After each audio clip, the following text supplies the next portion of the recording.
গাঁৱৰ মাজত ধানকল স্থাপনক লৈ ৰাইজৰ প্ৰতিবাদ। ইতিমধ্যে জিলা আয়ুক্তক স্মাৰক পত্ৰ প্ৰদান। প্ৰয়োজন অনুসৰি গণতান্ত্ৰিক আন্দোলন গঢ়ি তোলাৰ হুংকাৰ। গোৱালপাৰা জিলাৰ কাৰিপাৰা গাঁও পঞ্চায়তৰ অন্তৰ্গত বৃহত্তৰ চাৰাপাৰা ধনুভাঙা আৰু ফুলবৰী আঞ্চলিক শ্মশান সমিতিৰ লগতে উক্ত অঞ্চলত বসবাস কৰা লোকসকলে যোৱা বছৰৰ পৰাই গাঁওখনত উন্নত মানদণ্ডৰ ধানকলৰ উদ্যোগ স্থাপন কৰাক লৈ এক চেপা উত্তেজনাৰ সৃষ্টি হৈছে। জানিব পৰা মতে গাঁওখনৰ অৱসৰপ্ৰাপ্ত শিক্ষক জনৈক নাথ উপাধিৰ লোক এজনে এটা উন্নত মানদণ্ডৰ ধানকল স্থাপন কৰাৰ বাবে যাৱতীয় কাম কাজ প্ৰায় 90% সম্পূৰ্ণ কৰি পেলোৱা কাৰ্যত গয়াৰাজ জাঙুৰ খাই উঠা পৰিলক্ষিত হৈছে। ইতিমধ্যে এই সংক্ৰান্তত জিলা উপায়ুক্ত গয়াৰাজে স্মাৰক পত্ৰ প্ৰেৰণ কৰিছে, কিন্তু আজিলৈকে কোনো ধৰণৰ ফলাফল নোপোৱাৰ অভিযোগ উত্থাপিত হৈছে। যদিহে উক্ত স্থানত ধানকল স্থাপন হয় তেতিয়াহ'লে গাঁওখনত সামাজিক শৈক্ষিক দিশত যথেষ্ট ক্ষতিসাধন হ'ব বুলি ৰাইজে জনাইছে। প্ৰয়োজন অনুসৰি ৰাইজে মুখ্যমন্ত্ৰীৰ কাষত যোৱাৰ সিদ্ধান্ত লোৱাৰ লগতে গণতান্ত্ৰিক আন্দোলন গঢ়ি তোলাৰ হুংকাৰ প্ৰদান কৰিছে। এই সংক্ৰান্তত চাওঁ আহক আমাৰ এক বিশেষ প্ৰতিবেদন।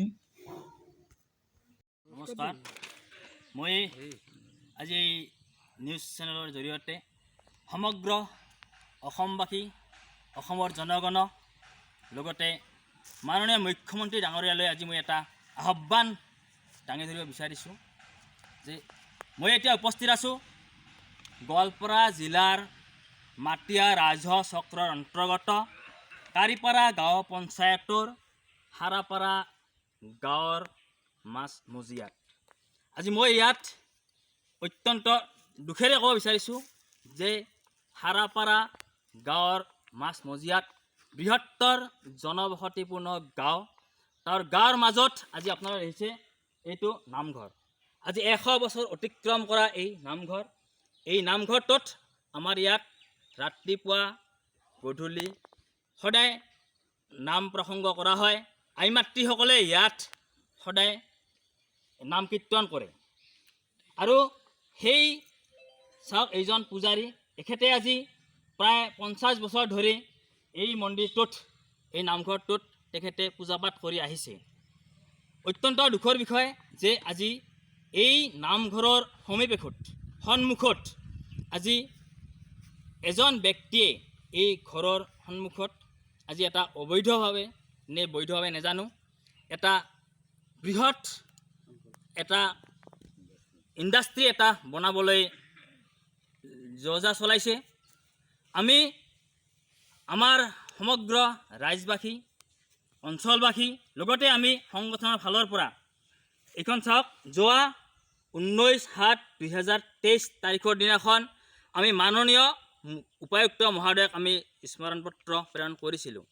তেখেতে এইখন আমাৰ মাননীয় চাৰ্কল মহোদয়ক ফৰৱাৰ্ড কৰি পঠাইছিল, কিন্তু তেখেতে এটা উপযুক্ত বিচাৰ কৰি সুবিচাৰ এটা চিন্তা চৰ্চা কৰি আমাক জনাব বুলি কৈছিল। কিন্তু দুখৰ বিষয়ে যে আজিলৈকে আমি তাৰ পৰা কোনো ৰিজাল্ট পোৱা নাই। আজি প্ৰায় 7 মাহ অতিক্ৰম হৈ যোৱাৰ পিছতো আজিলৈকে আমি এই বিষয়ে একোৱে আমি ৰিজাল্ট নাপালোঁ। আজি সিহঁতে 90% কাম অতিক্ৰম কৰিলে, কিন্তু আমি যদি কেতিয়াবা চাৰ্কলৰ অফিচাৰৰ লগত কথা পাতোঁ, কয় কি সেইটো কাম বন্ধ হৈ আছে, কিন্তু সিহঁতে সেই কামটো বন্ধ হৈ থকা বুলি আমাক ভেকবনা দি আছে, কিন্তু কামটো সিহঁতে অলৰেডি 90% ক্লিয়াৰ কৰিলে। তথাপিতো সিহঁতে আমাক এটা টোপ দি আছে যে কামটো বন্ধ হ'ব, কিন্তু কাম বন্ধ হোৱা নাই, সিহঁতে কামটো চলাই গৈ আছে। সেয়েহে আমি সমগ্ৰ ৰাইজ তথা এই অঞ্চলবাসী, আমাৰ ইয়াৰে দল, জাতীয় দল সকলো আমি একত্ৰিত হৈ আমি অনাগত দিনত আমি বৃহত্তৰ প্ৰতিবাদী কাৰ্যসূচী ৰূপায়ণ কৰিম বুলি আজি আমি প্ৰতিজ্ঞাবদ্ধ। আৰু যদি এই বিষয়ে কোনো আমাৰ ইয়াৰে চাৰ্কল তথা DC ছাৰেও কোনো এই বিষয়ে উচিত চিন্তা নকৰে, তেতিয়াহ'লে আমি মাননীয় মুখ্যমন্ত্ৰী ডাঙৰীয়াক এই বিষয়ে আমি স্মাৰক পত্ৰ প্ৰেৰণ কৰিম আৰু মাননীয় মুখ্যমন্ত্ৰী ডাঙৰীয়াৰ ওচৰত আমি যোৱাৰ কাৰণে আমি আটাইয়ে চিন্তা চৰ্চা কৰি তেখেতৰ লগত আলোচনাত বহিম বুলি আমি আটাইয়ে চিন্তা কৰিছোঁ। ধন্যবাদ।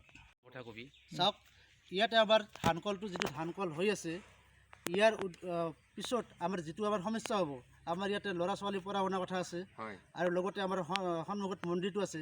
তো মন্দিৰটোত আমাৰতো সদায় নাম প্ৰসংগ কৰা হয় আৰু এই মন্দিৰৰ মই ছেক্ৰেটাৰী হয়, যিহেতু আমি সদায় আমাৰ ইয়াতে নাম প্ৰসংগ হয়, পূজা হয়, গতিকে আমাৰ বহুত ভাবুকিৰ আহি যাব।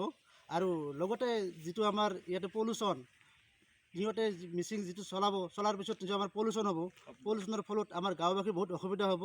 আৰু কাষতে অংগনাবাদী চেণ্টাৰো আছে 20 মিটাৰ আঁতৰত। এই অংগনাবাদীটো আমাৰ ল'ৰা ছোৱালীসকল কেনেকৈ পঢ়িব যাব? ইয়াতে যদি শব্দ হৈ থাকে, শব্দ প্ৰদূষণ হয়, পলিউশ্যন হয়, তেতিয়া আমি কেনেকৈ এই গাঁওবাসী ইয়াত থাকিম? আমাৰ বহুত অসুবিধাৰ সৃষ্টি হ'ব পিছলৈকে। সেয়ে আমি ইয়াৰ জৰিয়তে আমি আপোনালোকৰ চেনেলৰ জৰিয়তে আমি ক'ব বিচাৰিছোঁ যে এতিয়া এই ইণ্ডাষ্ট্ৰিটো আমাক অনতি পলমে ইয়াৰ পৰা আঁতৰাই আপোনালোকে বেলেগত ট্ৰেন্সফাৰ কৰক, নহ'লে অন্যথা ইয়াতে আমাক বন্ধ কৰি দিব লাগে আমাক। আমি ইয়ে আমাৰ মহোদয়ৰ ওচৰত আমাৰ প্ৰাৰ্থনা। আৰু লগতে আমাৰ পূজাৰীয়ে আমাক কয়ে যে এইটো কি হৈ আছে। পূজাৰী নিজে ইয়াতে পূজা কৰি থাকে, বাকীখিনি কথা পূজাৰীয়ে দুই এষাৰ ক'ব, শুনক। কথা হ'ল কি, মোৰ মন্দিৰটোত এই যে যান বাহনটো যায়, সেইটোৰ কথাওতো আমি বাদ দিছোঁ। এই যিটো বস্তু বহিছে ইয়াতে মোৰ চচককৈ এই মন্দিৰৰ আগত এই বস্তুটো বিৰাট ভয়ানক বস্তু আহি পৰে। ইপিনে আছে ল'ৰা ছোৱালী, পিছপিনে এখন অংগনবাড়ী স্কুল আছে, তাত পঢ়া শুনাত অলপখিনি অসুবিধা হ'ব। আমাৰ যিটো ৰাস্তা আছে, আমাৰ ৰাস্তাটো ঠেক, সেই ঠেক ৰাস্তাটো দি আমি এনে সাধাৰণ হিচাপে আমি যিবিলাক মানুহে আপ ডাউন কৰোঁ, অহা যোৱা কৰোঁ, সেইটো ৰাস্তা আমাৰ এখন বৰ্তমান তেখেতে তাহাঁতো যান বাহন চলিবই, তেতিয়া আমাৰ সেই ৰাস্তাটো অট'মেটিক বন্ধ হৈ যাব। আমাৰ তাহোঁতো বেয়া কাম কৰিছে ছাৰ এইটো। আমি আৰু মইতো সদায় ইয়াতে দুই বেলা বন্তি জ্বলাওঁ, 2 বেলা ভাগৱত পাঠ হৈ, আৰু মাজে মাজে আমাৰ ছোৱালীবিলাক যিবিলাক মহিলা আছে, মহিলাবিলাকে ইয়াতে পাঠ পঢ়ে, তাহোঁনো অসুবিধা পাব। ইয়াৰ কাৰণে মই ৰাইজক এটা অনুৰোধ কৰিছোঁ যে এতিয়া কি কৰিলে ভাল হ'ব, তাৰ কাৰণে মই প্ৰত্যেককে জনাইছোঁ কথাটো। কথা হ'ল, এই যে উদ্যোগটো স্থাপিত হৈছে, এই উদ্যোগটোৰ পৰিপ্ৰেক্ষিতত শ্মশান কমিটিয়ে আজি কেইমাহমান আগতে উপায়ুক্ত মহোদয়ক জনাইছে। জনাৰ পিছতো তেওঁ কিয় গাফিলতি কৰি আছে বা চাৰ্কল বাইদেৱে কিয় গাফিলতি কৰিছে, এইবোৰ আমি নাজানো। শ্মশান কমিটিৰ সভাপতি হিচাপে মই ক'ব বিচাৰিছোঁ, 3খন সমাজ ইয়াত জড়িত হৈ আছে। এই সমাজকেইখনৰ ব্যক্তিবোৰে আহি মোক সদায় কৈ থাকে কি হ'ল, কামটো কি হ'ল। এতিয়া আমিতো বহুত কামতে আগবাঢ়ি গৈছিলোঁ, কিন্তু আমি ফল এতিয়ালৈকে পোৱা নাই। যে আপোনালোকৰ চেনেলৰ জৰিয়তে আমি এই ফল কি পাম সেইটো বিচাৰিছোঁ। আমাক উচিত, আমাক এইটো লাগে, মানে উত্তৰটো লাগে। যদি তেওঁৰ কিবা আছে সেইটো আমি নাজানো, আমি ওপৰ মহললৈকে যাৰ কাৰণে 3খন সমাজে প্ৰতিজ্ঞাবদ্ধ হৈছে। এইখিনিয়ে কৈ মই আৰু কি ক'ম, পিছত আৰু মোৰ উপদেষ্টা মণ্ডলী আছে, তেওঁলোকে নিশ্চয় ক'ব।